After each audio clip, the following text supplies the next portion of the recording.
بنی اسرائیل کا قبیلہ مصر میں آباد تھا، لیکن فرعون نے ان پر ظلم و ستم کی انتہا کر رکھی تھی۔ اس نے انہیں غلام بنا رکھا تھا اور سخت مشقت کرواتا تھا۔ بنی اسرائیل اللہ کے برگزیدہ نبی حضرت یوسف علیہ السلام کی نسل میں سے تھے، مگر وقت گزرنے کے ساتھ ساتھ وہ کمزور ہو گئے اور فرعون کے ظلم کا شکار ہو گئے۔ ایک رات فرعون نے ایک خواب دیکھا کہ بنی اسرائیل میں سے ایک بچہ پیدا ہوگا جو اس کی سلطنت کو ختم کر دے گا۔ اس نے نجومیوں سے اس خواب کی تعبیر پوچھی تو انہوں نے کہا کہ بنی اسرائیل میں ایک ایسا لڑکا پیدا ہوگا جو تیرا تخت الٹ دے گا۔ یہ سن کر فرعون نے حکم دیا کہ بنی اسرائیل میں پیدا ہونے والے تمام لڑکوں کو قتل کر دیا جائے۔ حضرت موسیٰ علیہ السلام کی پیدائش۔ اللہ تعالیٰ نے فرعون کی سازش کو ناکام بنانے کے لیے حضرت موسیٰ علیہ السلام کی پیدائش کا انتظام کیا۔ جیسے ہی وہ پیدا ہوئے، ان کی والدہ کو الہام ہوا کہ وہ انہیں ایک ٹوکری میں رکھ کر دریائے نیل میں بہا دے۔ چنانچہ انہوں نے ایسا ہی کیا اور اللہ نے ان کی حفاظت فرمائی۔ یہ ٹوکری بہتی ہوئی فرعون کے محل تک جا پہنچی، جہاں فرعون کی بیوی آسیہ رضی اللہ تعالی عنہا نے اسے اٹھایا۔ وہ بے اولاد تھیں، چنانچہ انہوں نے فرعون سے کہا، یہ بچہ میری اور تیری آنکھوں کی ٹھنڈک ہے، اسے قتل نہ کرو، شاید یہ ہمارے کام آئے۔ فرعون نے بظاہر مان لیا اور یوں حضرت موسیٰ علیہ السلام فرعون کے ہی محل میں پرورش پانے لگے۔ حضرت موسیٰ علیہ السلام کی جوانی اور ایک حادثہ۔ حضرت موسیٰ علیہ السلام جوان ہوئے تو وہ حق و انصاف کے علمبردار بن گئے۔ ایک دن انہوں نے دیکھا کہ ایک مصری ایک بنی اسرائیلی غلام کو مار رہا ہے۔ حضرت موسیٰ علیہ السلام نے اس مصری کو روکا اور غصے میں آ کر اس پر مکہ مارا، جس سے وہ مر گیا۔ یہ خبر پورے شہر میں پھیل گئی اور فرعون نے حضرت موسیٰ علیہ السلام کو گرفتار کرنے کا منصوبہ بنایا۔ حضرت موسیٰ علیہ السلام کو ایک نیک شخص نے خبر دی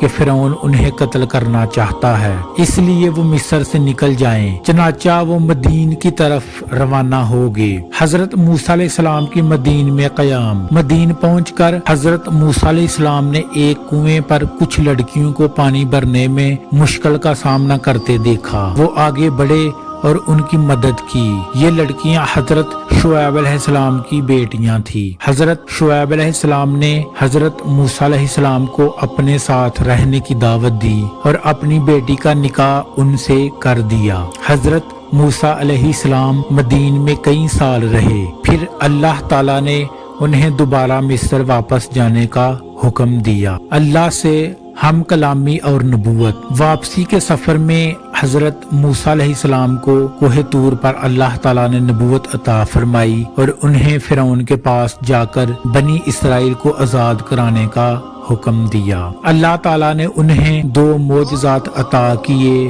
عصا جو ایک زبردست اژدہا بن جاتا تھا، روشن ہاتھ جو چمکنے لگتا تھا۔ اللہ تعالیٰ نے حضرت موسیٰ علیہ السلام کے بھائی حضرت ہارون علیہ السلام کو ان کا معاون بنایا۔ فرعون کے دربار میں حق کی دعوت۔ حضرت موسیٰ علیہ السلام اور حضرت ہارون علیہ السلام فرعون کے دربار میں پہنچے اور اس سے اللہ کی توحید کی دعوت دی۔ انہوں نے کہا، ہم اللہ کے بھیجے ہوئے ہیں، بنی اسرائیل کو آزاد کر دو اور اللہ کے حساب سے ڈرو۔ فرعون نے ان کا مذاق اڑایا اور کہا، اگر تم سچے ہو تو کوئی نشانی دکھاؤ۔ حضرت موسیٰ علیہ السلام نے اپنا عصا زمین پر ڈالا تو وہ ایک بڑا اژدہا میں بدل گیا۔ پھر انہوں نے اپنا ہاتھ نکالا جو روشن ہو گیا۔ یہ دیکھ کر فرعون خوف زدہ ہو گیا، مگر اس نے جادوگروں کو مقابلے کے لیے بلا لیا۔ جادوگروں کا ایمان۔ فرعون کے دربار میں مصر کے سب سے بڑے جادوگر جمع ہوئے اور حضرت موسیٰ علیہ السلام سے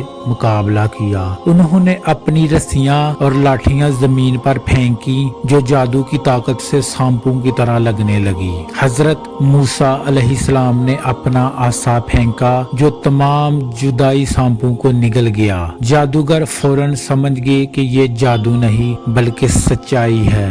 وہ سجدے میں گر گئے اور کہنے لگے ہم موسیٰ اور ہارون کے رب پر ایمان لاتے ہیں۔ یہ سن کر فرعون غضبناک ہو گیا اور جادوگروں کو قتل کرنے کا حکم دیا۔ فرعون نے حضرت موسیٰ علیہ السلام اور بنی اسرائیل پر مزید ظلم و ستم شروع کر دیے، جس پر اللہ تعالیٰ نے اس پر عذاب نازل کیا۔ ایک پانی خون میں بدل گیا، دوسرا مینڈکوں کا طوفان آیا، تیسرا جوئیں اور ٹڈیاں ہر جگہ پھیل گئی، چوتھا شدید طوفان اور تاریکی چھا گئی۔ ہر بار فرعون وعدہ کرتا کہ وہ بنی اسرائیل کو چھوڑ دے گا مگر پھر مکر جاتا۔ آخرکار اللہ نے حضرت موسیٰ علیہ السلام کو حکم دیا کہ وہ اپنی قوم کو لے کر مصر سے نکل جائیں۔ دریائے نیل کا معجزہ اور فرعون کی ہلاکت۔ حضرت موسیٰ علیہ السلام بنی اسرائیل کو لے کر مصر سے نکلے۔ فرعون اپنی فوج کے ساتھ ان کے پیچھے آیا۔ جب وہ دریائے نیل پر پہنچے تو اللہ نے حضرت موسیٰ علیہ السلام کو حکم دیا کہ اپنا عصا پانی پر ماریں۔ پانی دو حصوں میں بٹ گیا اور بنی اسرائیل کے لیے راستہ بن گیا۔ وہ اس راستے سے پار ہو گئے، مگر جب فرعون اور اس کی فوج درمیان میں پہنچی تو پانی آپس میں مل گیا اور سب ڈوب گئے۔ فرعون نے مرتے وقت بولا میں بنی اسرائیل کے رب پر ایمان لاتا ہوں، مگر اللہ نے فرمایا اب ایمان لاتے ہو جبکہ پہلے نافرمانی کرتے رہے۔ آج ہم تیرے جسم کو محفوظ رکھیں گے تاکہ لوگوں کے لیے نشانی بنے۔ آج بھی فرعون کی لاش عجائب گھر میں موجود ہے جو اللہ کے وعدے کی سچائی کا ثبوت ہے۔ یہ کہانی ہمیں سکھاتی ہے کہ غرور اور ظلم کا انجام تباہی ہے، جبکہ اللہ کے نیک بندے ہمیشہ کامیاب ہوتے ہیں۔ حضرت موسیٰ علیہ السلام کی ثابت قدمی اور ایمان اور صبر نے بنی اسرائیل کو غلامی سے نجات دلائی اور دنیا کو یہ پیغام دیا کہ صرف اللہ ہی سب سے طاقتور ہے جو پوری کائنات کا خالق و مالک اور رازق ہے۔ شکریہ۔